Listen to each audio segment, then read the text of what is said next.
Chegamos nesse momento agora onde vamos abrir a palavra de Deus para buscar do Senhor a orientação para as nossas vidas. Eu gostaria de convidá-los, todos vocês, a mesmo assentado, a abrirem suas Bíblias em Mateus, Evangelho segundo Mateus, capítulo 26.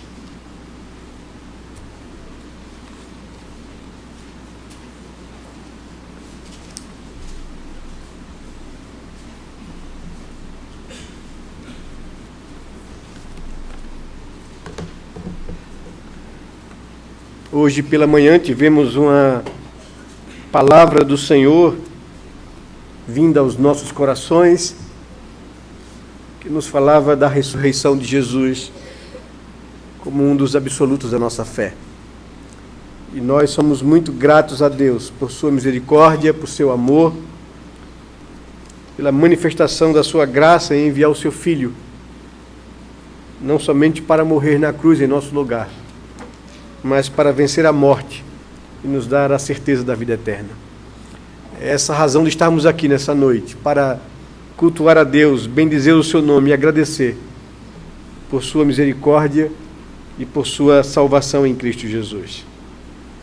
E eu gostaria, nessa noite, de trabalhar com vocês e mostrar como o Senhor Jesus, como o homem Jesus de Nazaré, como o Deus, o Filho do Pai, administrava todas essas coisas na sua vida. Veio à cruz, veio a esse mundo para a cruz, viveu toda a sua vida nessa perspectiva de chegar esse dia. Enquanto isso, ele treinou, ensinou pessoas, exerceu misericórdia, socorreu os aflitos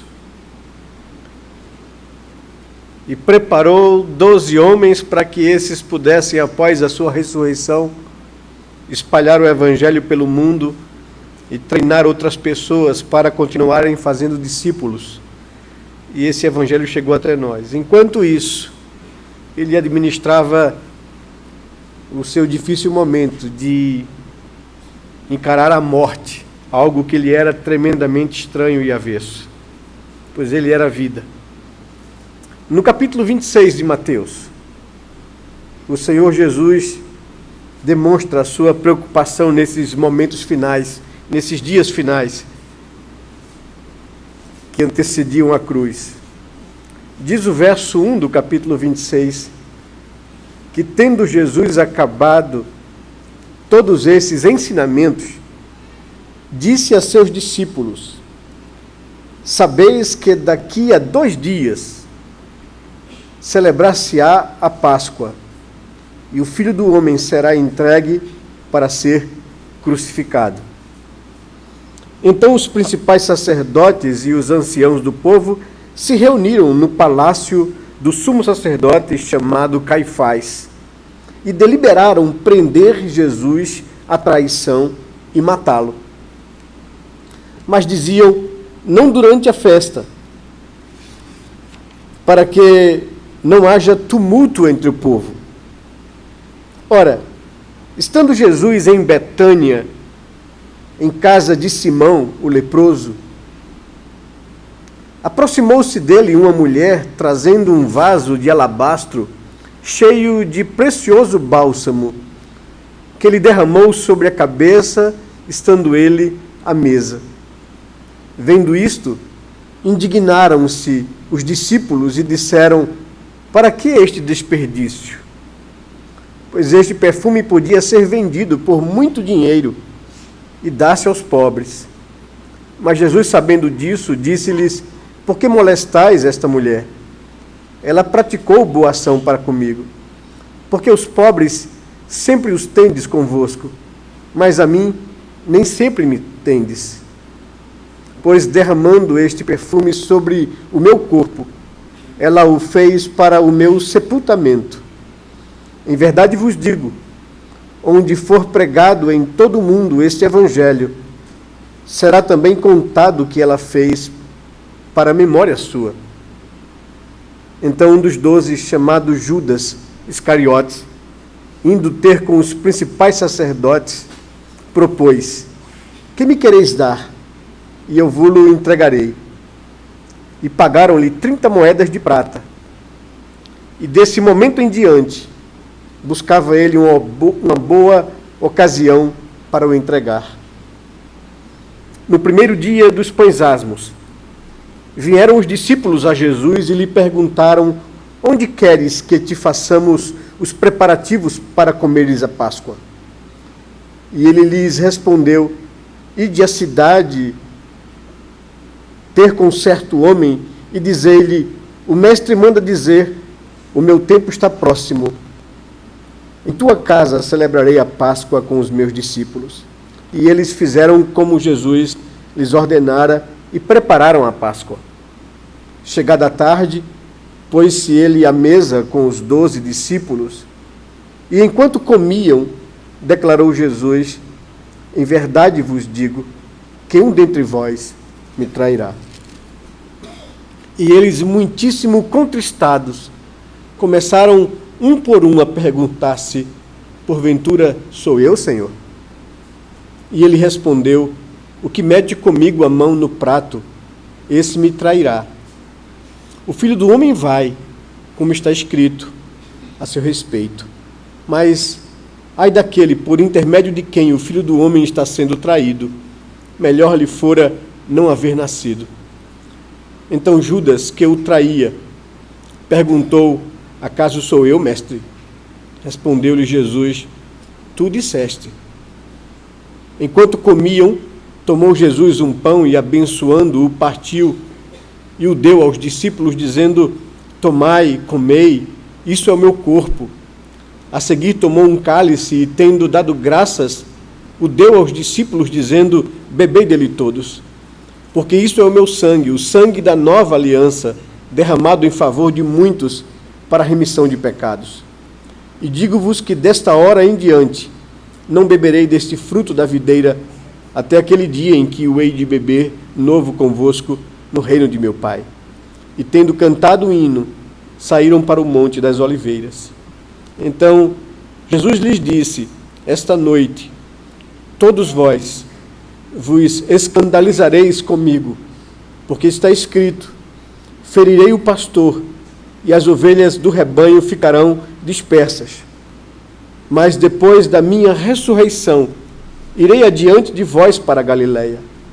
Disse-lhe Pedro: ainda que venhas a ser um tropeço para todos, nunca o serás para mim. Replicou-lhe Jesus: em verdade te digo, que nesta mesma noite, antes que o galo cante, tu me negarás 3 vezes.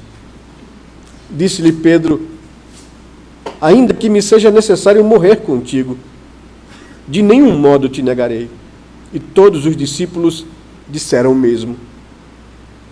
Em seguida foi Jesus com eles a um certo lugar chamado Getsêmani e disse a seus discípulos: assentai-vos aqui enquanto eu vou ali orar.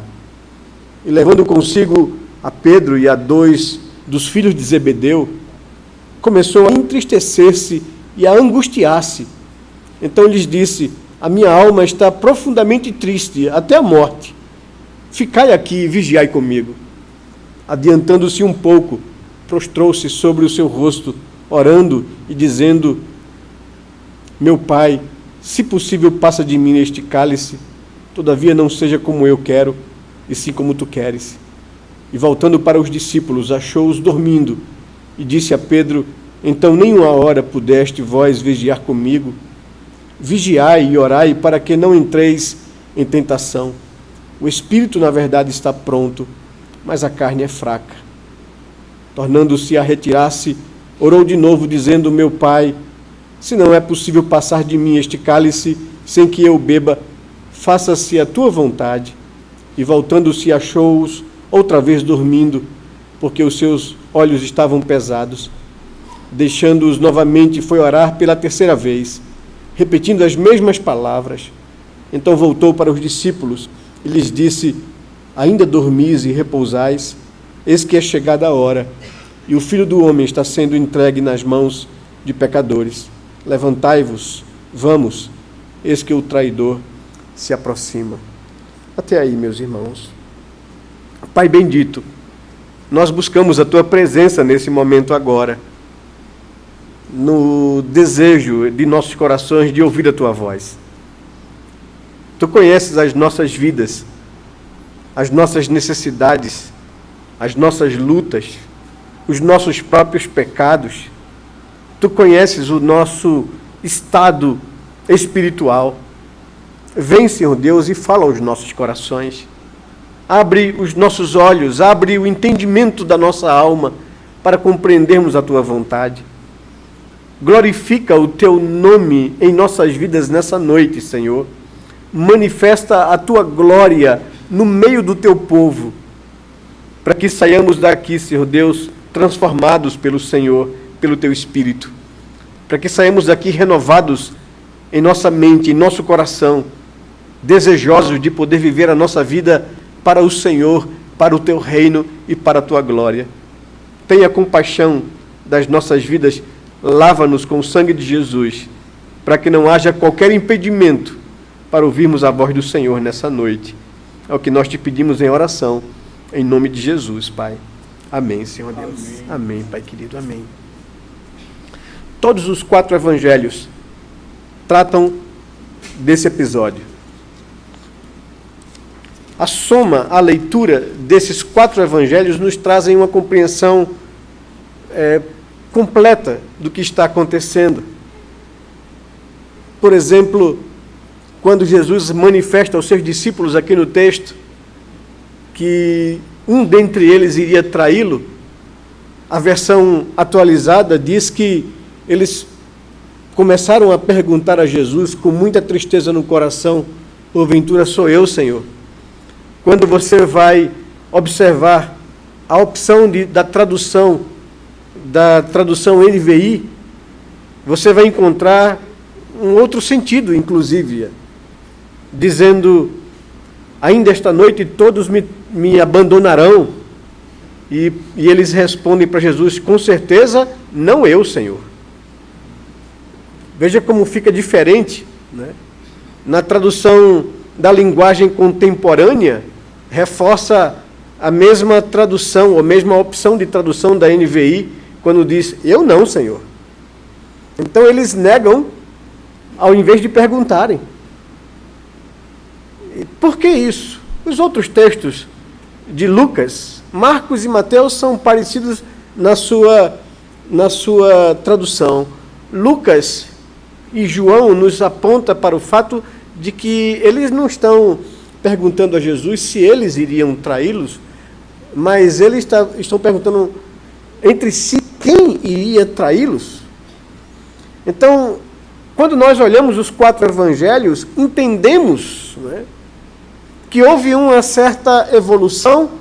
Quando lemos principalmente o Evangelho de João, percebemos que há uma atitude de competitividade, uma atitude de discordância, uma atitude de desconfiança, até chegarem, por exortações de Jesus, a essa atitude de humildade e quebrantamento. E talvez, de fato e verdade, eles tenham começado pela desconfiança uns dos outros, pela acusação de quem deles seria o traidor, até um ponto de, depois de serem exortados por Jesus, no todo da obra, chegarem a dizer: pode ser eu, Senhor. É interessante quando a gente observa as 4 construções nos evangelhos dessa mesma narrativa. Temos uma ideia mais completa, bem interessante do que aconteceu no texto.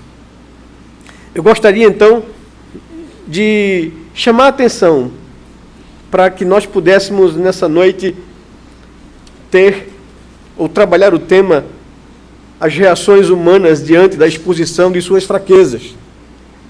E Jesus, nesse último momento, quis trabalhar o coração de seus discípulos, não quis deixá-los com esses sentimentos humanos. É preciso entender o ambiente. O ambiente daqueles dias finais entre os discípulos era tenso. A última semana, caminhada para Jerusalém, Jesus já vinha há algum tempo advertindo a eles que era necessário que ele fosse entregue nas mãos das autoridades. Eles sabiam disso.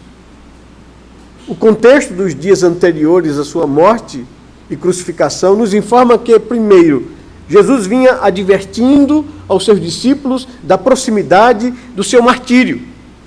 O verso 2 do capítulo 26, ele está mais uma vez pontuando isso. Não é? Sabeis que daqui a 2 dias celebrar-se-á a Páscoa e o Filho do Homem será entregue para ser crucificado. Tenham consciência disso.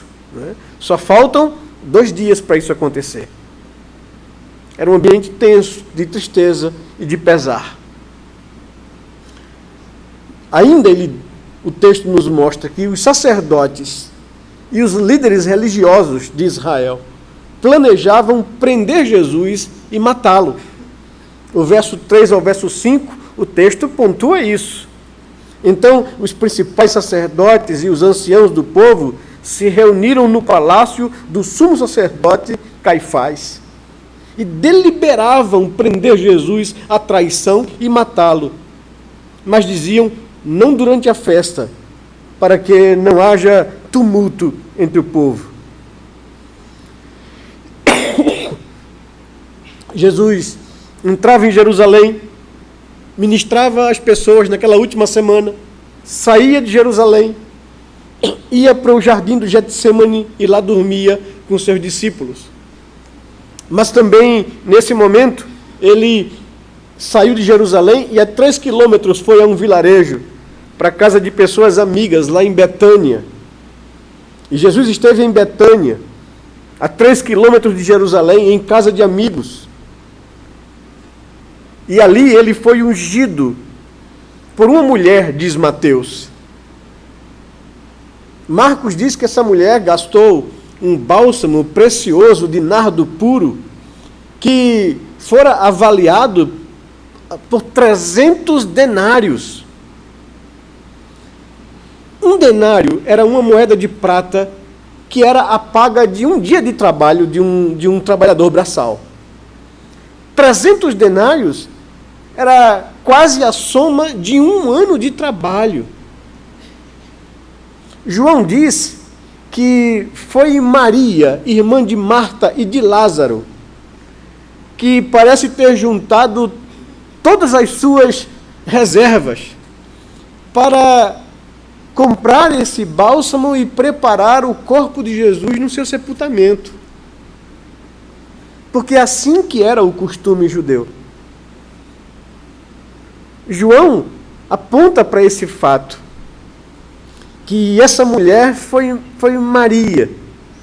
Lá no capítulo 12 do Evangelho de João, abra comigo, isso é importante pontuar com vocês aqui, vocês vão perceber por que depois. João, no capítulo 12, verso 1 e 2. 1 a 12, desculpem. 1 a 8. João, capítulo 12, versos de 1 a 8. Nos diz assim o texto,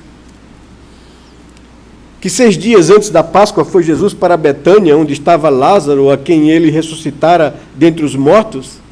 Deram-lhe, pois, ali uma ceia. Marta servia, sendo Lázaro um dos que estavam com ele à mesa. Então Maria, tomando uma libra de bálsamo de nardo puro, muito precioso, ungiu os pés de Jesus e os enxugou com os seus cabelos, e encheu-se toda a casa com o perfume do bálsamo. Mas Judas Iscariotes, e não os discípulos, como Mateus tinha generalizado. Judas Iscariotes, um dos seus discípulos, o que estava para traí-lo, disse, por que não se vendeu este perfume por 300 denários e não se deu aos pobres? Isto disse ele à juíza João, não porque tivesse cuidado dos pobres, mas porque era ladrão e, tendo a bolsa, tirava o que nela se lançava. Jesus, entretanto, disse, deixai-a, que ela guarde isso para o dia em que me embalsamarem, porque os pobres sempre os tendes convosco, mas a mim nem sempre me tendes. E João traz essa luz sobre a narrativa de Mateus. Também Parece que isso foi a deixa para que Judas procurasse as autoridades religiosas para negociar a traição de Jesus. Observe que na narrativa de Mateus 26, a partir do verso 14, após esse incidente, que Jesus repreendeu os discípulos por estarem repreendendo a mulher que havia ungido ele com o bálsamo, diz o verso 14, então um dos 12, chamado Judas Iscariotes, indo ter com os principais sacerdotes, propôs: que me quereis dar, e eu vos-lo entregarei. E pagaram-lhe 30 moedas de prata. E desse momento em diante buscava ele uma boa ocasião para entregar Jesus. Parece que essa foi a deixa para que Judas tomasse a decisão que já vinha sendo amadurecida em seu coração. Ele não gostou de ver Maria gastar algo em torno de 300 denários para ungir Jesus numa ceia. E ao repreender Maria, ele é repreendido por Jesus. E ao ser repreendido por Jesus, ele sai dali e procura as autoridades para negociar o preço da traição, para fechar o negócio, né, da traição. E enquanto, depois de algum tempo, já em Jerusalém, celebravam a Páscoa na quinta-feira, um dia antes da sexta que ele foi crucificado, enquanto celebravam a ceia pascal, Jesus revela aos seus discípulos que um dentre eles estava para executar um plano de traição. Ele diz no verso 20, no verso 21, em verdade vos digo que um dentre vós me trairá. Também Jesus desmascara Judas de forma discreta e particularmente, porque após aquela informação, aquela revelação, há um desconforto entre os discípulos, há uma desconfiança entre os discípulos, há até troca de acusações entre os discípulos quando nós lemos a narrativa nos 4 evangelhos.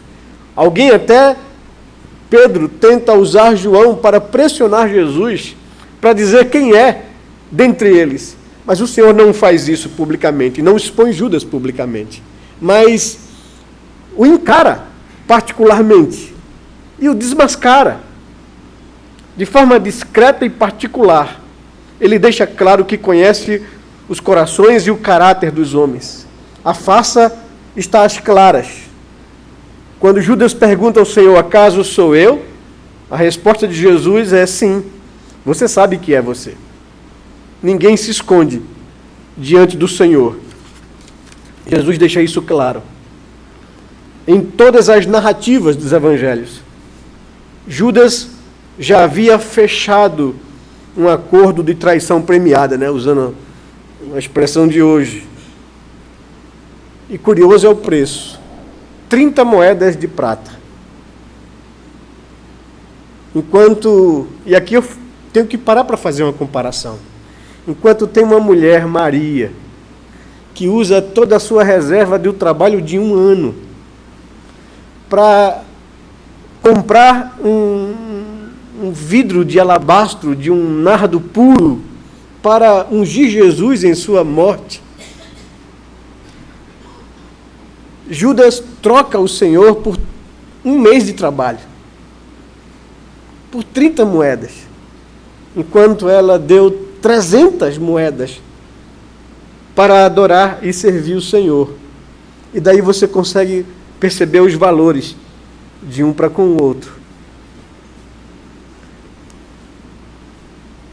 Em todas as narrativas, os evangelhos dizem que Jesus apenas revelou aos seus discípulos algo que já havia acontecido. E por que eu pontuo isso com vocês? Porque nós vimos em várias vezes em filmes que passam acerca desse momento da Páscoa, da crucificação, da ressurreição de Jesus, Judas como sendo uma vítima escolhida por Deus para trair Jesus. E aquilo foi como se a ordem de Jesus dado a Judas o sinal verde para que ele vá e cumpra o que Deus predeterminou na eternidade.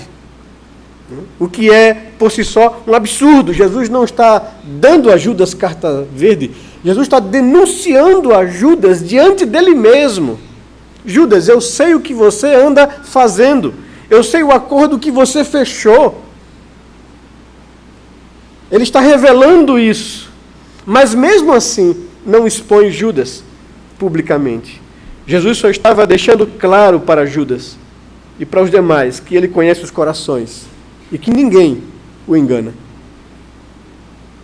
Essa revelação desperta nos corações dos discípulos reações de comportamento que leva Jesus a tratá-los e a levá-los a refletir mais profundamente sobre a corrupção da natureza humana caída.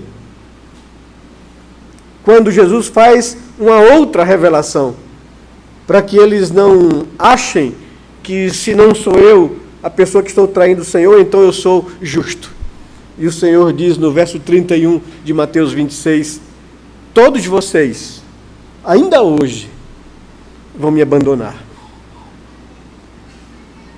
É a partir dessas reações dos discípulos e do trato que Jesus deu que gostaríamos de chamar a sua atenção para tratarmos dos perigos presentes em nossos corações.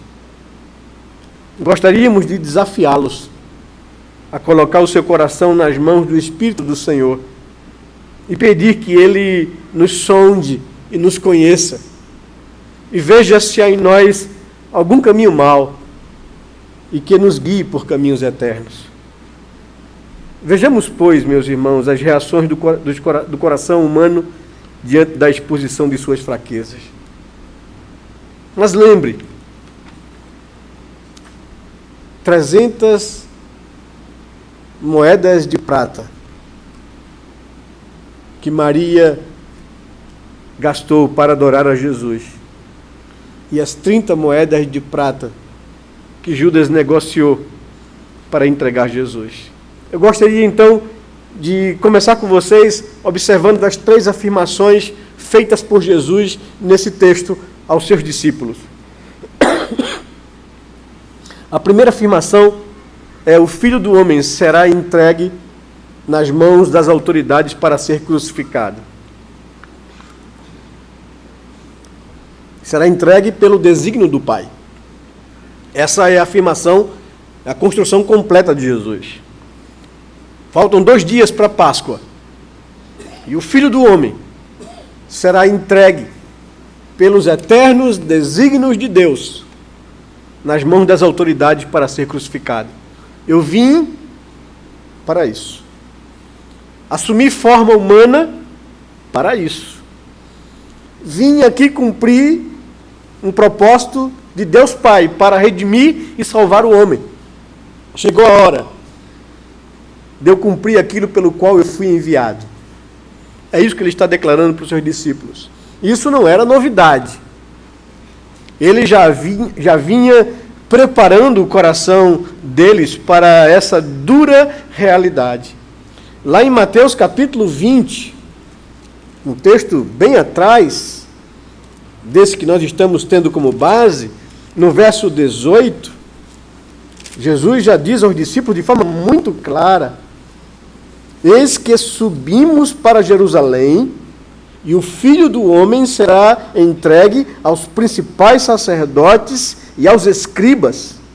Eles o condenarão à morte e o entregarão aos gentios para ser escarnecido, açoitado e crucificado, mas ao terceiro dia ressurgirá.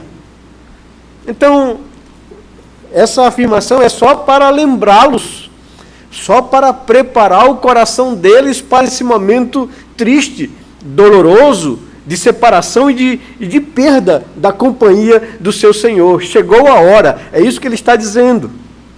Chegou a hora. Preparem-se para esse momento duro e difícil. É a primeira afirmação de Jesus. Mas a segunda afirmação de Jesus, nesse capítulo 26 de Mateus, que se encontra no verso 20, essa sim cai como uma bomba no meio dos seus discípulos. O Filho do Homem será entregue pelos desígnios de Deus Pai mas será um dentre vós, os meus discípulos, que me trairá. Isso é novo, é terrível, é duro. Jesus soltou uma bomba no meio deles. Serei entregue pela traição de um de vocês, que convive comigo, que come comigo, que partilha do pão comigo, um momento tão íntimo. Mas ele diz no verso 23, ai daquele que trai o Filho do Homem, melhor lhe seria não haver nascido. Mas vai ser um de vocês, um dos meus íntimos. Jesus confronta e desmascara o cinismo e a hipocrisia de Judas. Na linguagem contemporânea, a palavra de Jesus é: você sabe que é você, Judas. Quando Judas cinicamente pergunta a Jesus: acaso sou eu, Senhor? E Jesus diz: você sabe o que você tem feito, e eu conheço o seu coração, e você não pode me enganar. O que você tem que fazer, Judas, faça-o logo.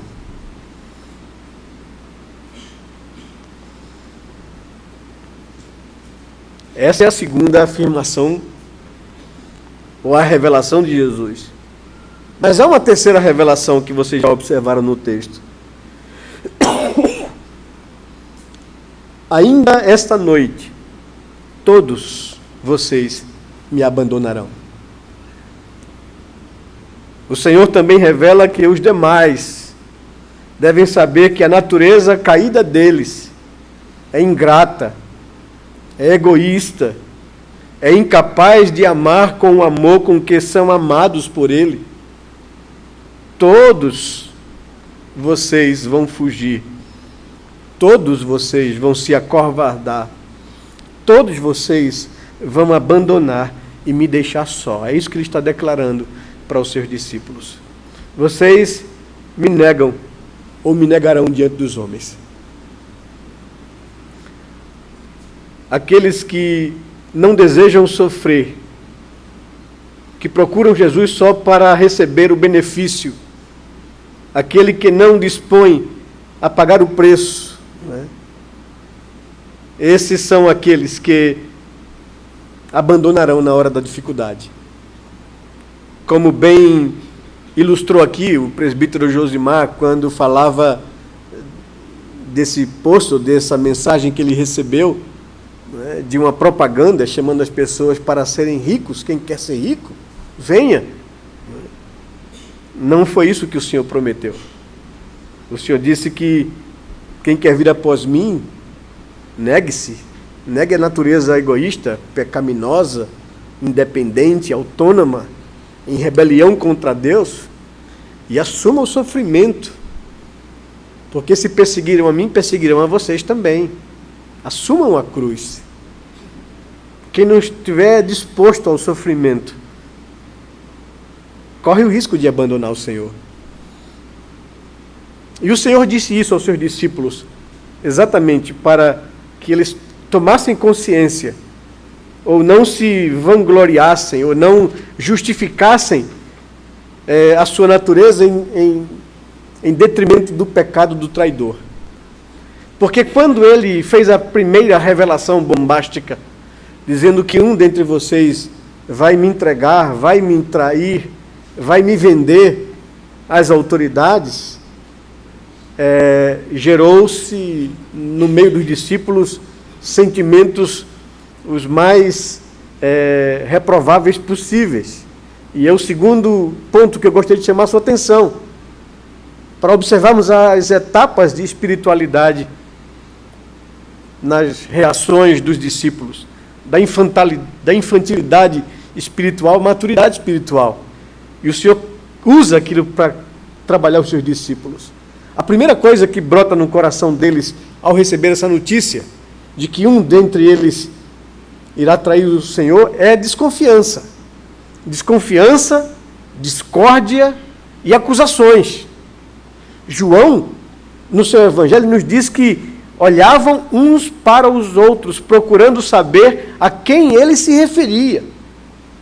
Quando Jesus deu a notícia, quando Jesus revelou que era um dentre os 12 que iria traí-lo, a primeira reação dos discípulos foi desconfiar, foi se olharem. Aquele olhar de acusação, aquele olhar de desconfiança, aquele olhar de discórdia. E João diz que eles olhavam uns para os outros procurando saber quem era que iria fazer aquilo. Lucas nos diz que começaram a inquirir entre si quem seria. És tu, Pedro? És tu, Bartolomeu? És tu, Judas? És tu, Tiago? E eu fico imaginando a cena. Gerava-se desconfiança pela falta de um autoexame honesto. Depois, essa desconfiança, discórdia e acusação caminha para um egoísmo, para competitividade, para discussões. Lucas nos informa que logo perderam o foco da real situação e suscitou, abre aspas, entre eles uma discussão sobre qual deles parecia ser o maior ou melhor. Veja que coisa curiosa, quão grave é a pecaminosidade do coração humano. Passaram do procurar quem era o traidor, quem era o pior, para saber quem deles seria o melhor, o mais fiel. É interessante. Abra em Lucas capítulo 22 e observe comigo essa discussão. Como a coisa passa de uma situação para outra de forma tão rápida. Lucas capítulo 22, verso 21, Jesus, enquanto tomava a ceia, faz a revelação: todavia a mão do traidor está comigo à mesa, porque o Filho do Homem, na verdade, vai, segundo o que está determinado, mas ai daquele por intermédio de quem ele está sendo traído. Então começaram a indagar entre si quem seria dentre eles o que estava para fazer isto. Desconfiança. Mas veja o verso 24. Suscitaram também entre si uma discussão sobre qual deles parecia ser o maior. Competitividade. Quando tomamos conhecimento, isso não é algo estranho ao nosso comportamento, meus queridos. Quando se revela no nosso meio a fraqueza ou a queda de um irmão, parece que isso gera, tantas vezes no coração, um sentimento de que eu sou de conforto, de que eu talvez seja melhor do que aquele irmão, que eu não estou naquela situação que ele está. Em lugar de nos sentirmos com compaixão e misericórdia, nos sentimos confortáveis porque nós não cometemos aquilo. Ou pelo menos o que eu cometo não vem a público. E estamos aqui com os discípulos de Jesus, que mudam o foco com tanta facilidade. Depois de uma revelação tão dura, tão bombástica, tão cruel, de saber que dentre eles, pessoas íntimas do Senhor, um iria traí-lo, eles mudam o foco, saem da desconfiança, da discórdia, da acusação, para o egoísmo, para a competitividade e para discussões. Passaram do procurar quem era o traidor para saber quem deles era o melhor. É incrível isso. Mas, em terceiro lugar, percebemos ainda vaidade, autoconfiança e orgulho. Porque é exatamente no meio dessa troca de procurar quem era que iria trair, para passar por qual dentre nós é o melhor, que Jesus mata essa conversa ou esse sentimento pecaminoso, dizendo: olha, ainda hoje à noite, todos vocês vão me abandonar. Então a discussão não é quem é melhor aqui. Um vai me trair, de fato e verdade. E eu conheço quem é, e o coração de quem é. Mas os outros não se sintam superiores ou melhor por causa disso. porque todos vocês vão me abandonar, todos vocês vão se acovardar, todos vocês me deixarão só. Mas, além e apesar da advertência de Jesus, ainda observamos vaidade, orgulho e autoconfiança. Pois um falso conceito de nós mesmos, ou um conceito superficial, humanista, que supervaloriza o indivíduo, sempre nos leva à vaidade, ao orgulho e à autoconfiança falsa. Pedro é um bom exemplo disso. Pedro, equivocado na sua compreensão infantil de quem ele era, ele manifesta essa imaturidade no verso 31 de Lucas. Olha que é tudo continuidade. Jesus olha para Simão e vê a sua vaidade, sua autoconfiança, e diz: Simão, Simão, eis que Satanás tem te reclamado para te peneirar como trigo. Eu, porém, roguei por ti para que a tua fé não desfaleça. Tu, pois, quando te converteres, fortalece os teus irmãos. E ele, porém, respondeu: Senhor, estou pronto a ir contigo, tanto para a prisão como para a morte. Afirmo-te, Pedro, ainda hoje, antes que o galo cante, você me negará 3 vezes. E Pedro retruca, dizendo: não, eu estou pronto para morrer pelo Senhor. É interessante esse mecanismo exposto aqui no coração dos próprios discípulos. Evidentemente que na sua misericórdia e graça o Senhor nos humilha, nos quebranta, para nos tornarmos maduros e humildes na fé. Por amor, mesmo quando insistimos em não dar ouvidos aos conselhos da palavra de Deus, o Senhor nos humilha para nosso quebrantamento verdadeiro e nos restaura e nos conduz ao verdadeiro crescimento espiritual. E todos vocês sabem a história de Pedro, o fim dessa situação de Pedro. Senhor, todos podem te abandonar, eu não. Enquanto Jesus declarou: Pedro, todos vocês me abandonarão, a resposta de Pedro é: todos os outros podem te abandonar, eu não. E Jesus silencia diante da atitude endurecida de Pedro, de não querer ouvir a voz e o conselho do Senhor, de não conseguir sondar o seu próprio coração. E o Senhor deixa Pedro. E Pedro vai e quebra a cara naquela mesma noite, como o Senhor havia dito. E ele então percebe o que fez e se arrasa, se quebranta, percebe a sua natureza pecadora, se desmantela enquanto pessoa e é restaurado por Jesus após a ressurreição, quando ele lhe aparece. E é interessante que para uma das pessoas que viram Jesus, das mulheres que viram Jesus ressurreto, o recado dele foi: vai para os meus discípulos e diz que eu vou encontrá-los na Galileia, mas diz especialmente a Pedro. E João narra de forma muito bela aquele momento de restauração, quando o Senhor diz: Pedro, tu me amas? E Pedro diz: não, Senhor, tu sabes que eu não consigo te amar. Eu já percebi isso, eu não sou aquele tolo que afirmei que todos os outros podiam te negar, mas eu não. Eu sei disso, Pedro, apacenta as minhas ovelhas. Segunda vez faz a mesma pergunta: Pedro, tu me amas, Pedro, com o amor com que eu te amei? E a resposta de Pedro é: não, Senhor, o meu amor é humano e limitado. Tu sabes, eu aprendi que eu não sou aquele homem que falei aquela tolice. Eu sei disso, Pedro, apacenta as minhas ovelhas. E pela 3ª vez, Jesus pergunta a Pedro: Pedro, tu me amas com esse amor limitado e humano que você diz ter?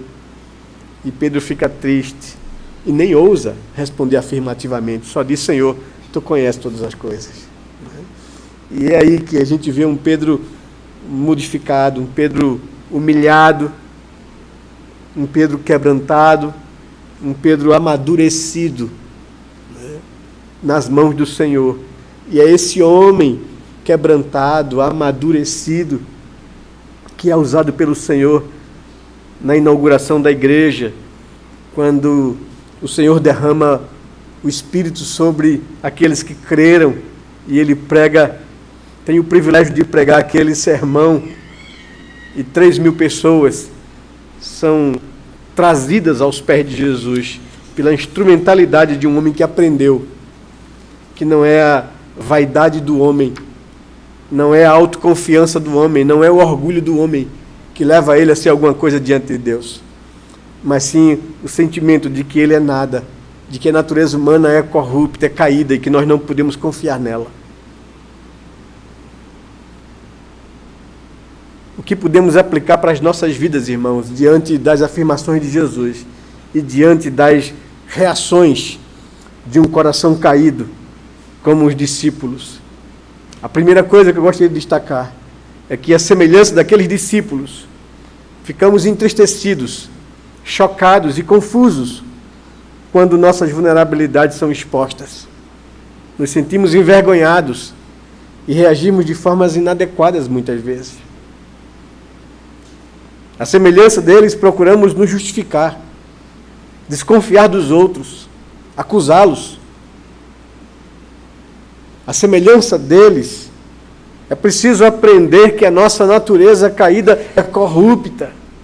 O nosso coração é capaz de coisas que não queremos nem imaginamos. É preciso colocar nossa fé e confiança no que Cristo nos diz a respeito de nós mesmos, e não naquilo que gostaríamos de ser, ou que fôssemos. É preciso ter cuidado com os valores que cultivamos em nosso coração, se a nossa motivação em seguir a Cristo for mesquinha, egoísta. Corremos o risco de nos tornarmos como Judas. Ele, segundo alguma linha de estudiosos do Novo Testamento, contrário à perspectiva dos apóstolos, porque João e Mateus também dizem que Judas fez o que fez porque ele era desonesto. Porque depois de anos de reflexão, quando escreveram seus evangelhos, eles perceberam que Judas era o tesoureiro do grupo e que usava o dinheiro que caía na bolsa não para assistir a pobres, mas para desviar esse dinheiro para fins pessoais. João o chama de ladrão.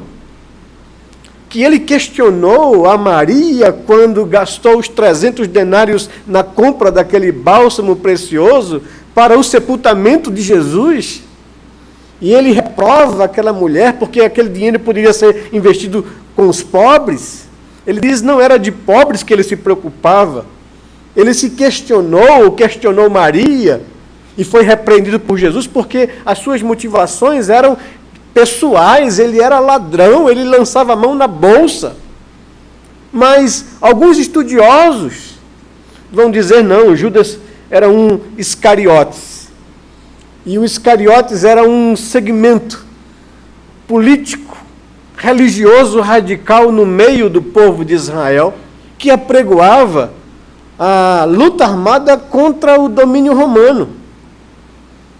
E os sicários eram aqueles que faziam atentados contra autoridades romanas, faziam atentados contra a elite sacerdotal israelita ou judaica.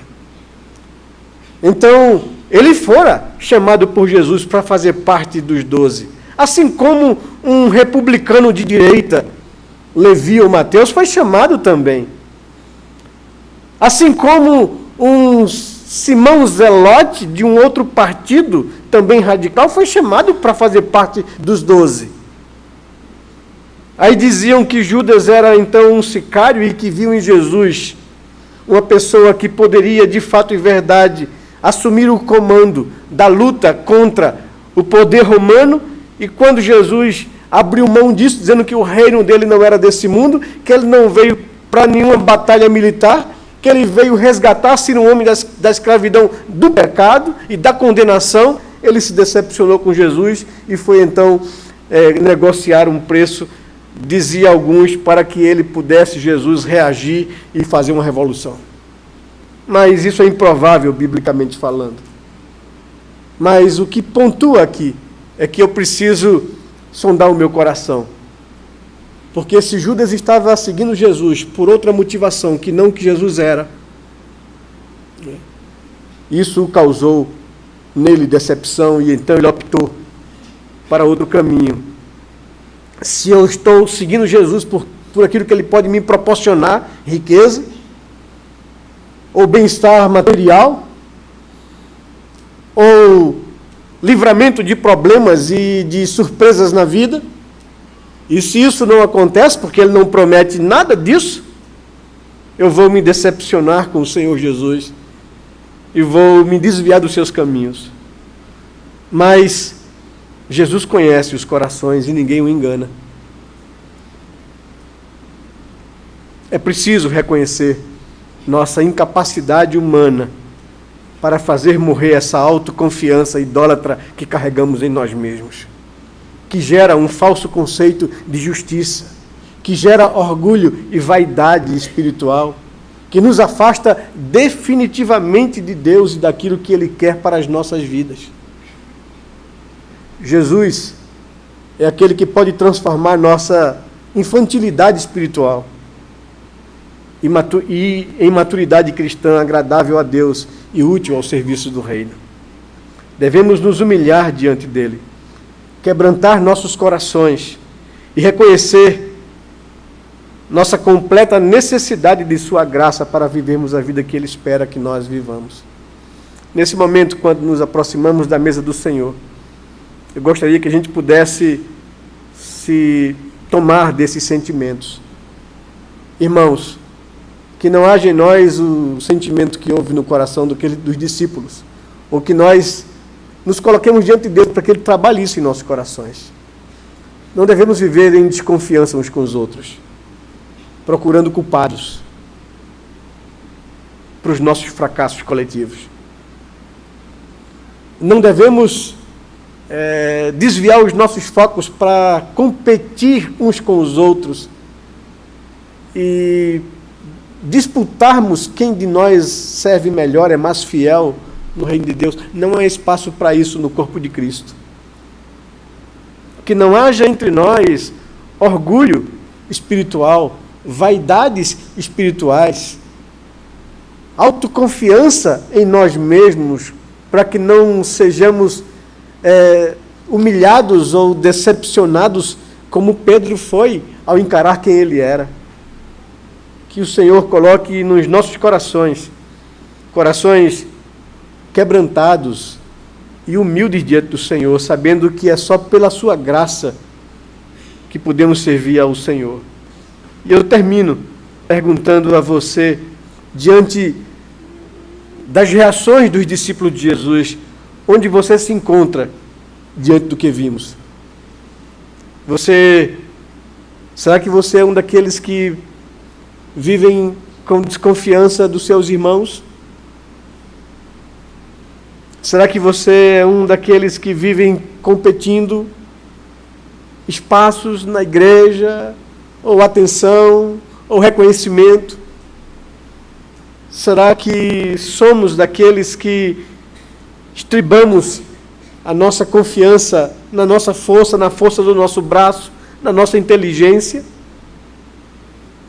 Ou será que vamos chegar de fato ao que eu acho que Mateus e Marcos narraram como resultado dessa confrontação, de perguntar ao próprio coração, bem que poderia ter sido eu, mas graças a Deus que o Senhor me poupou de não ter sido eu quem fosse aquele que traísse o meu Senhor.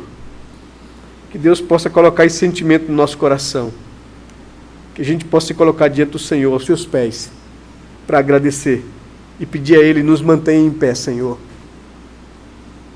Sonda o meu coração, vê se há em mim caminhos maus, me guie pelos teus caminhos eternos. Que Deus possa nos abençoar e trabalhar o nosso coração assim. Vamos orar ao Senhor, meu querido. Feche os seus olhos. Chegue-se diante do seu Deus nesse momento agora. Carecemos tanto da misericórdia do Senhor e da sua graça nas nossas vidas.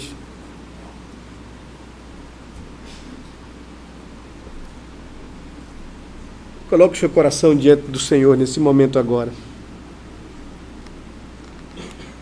O Senhor revelou de forma muito clara para os seus discípulos que Ele conhece o coração humano. Ele conhece o meu coração.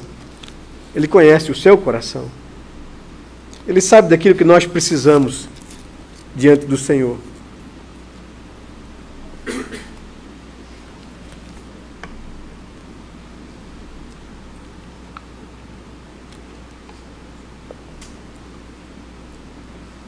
Querido Deus,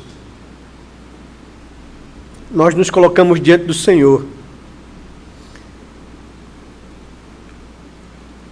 para pedir que a Tua misericórdia nos assista nesse momento agora, quando nos aproximarmos da Tua mesa.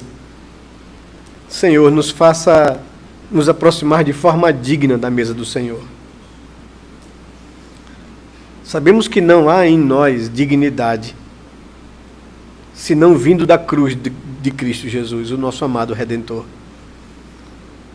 Sabemos que não somos pessoas da qual o Senhor se agrada pela nossa própria natureza ou força, mas ousamos nos chegar diante do Senhor por causa do que Cristo fez por nós naquela cruz.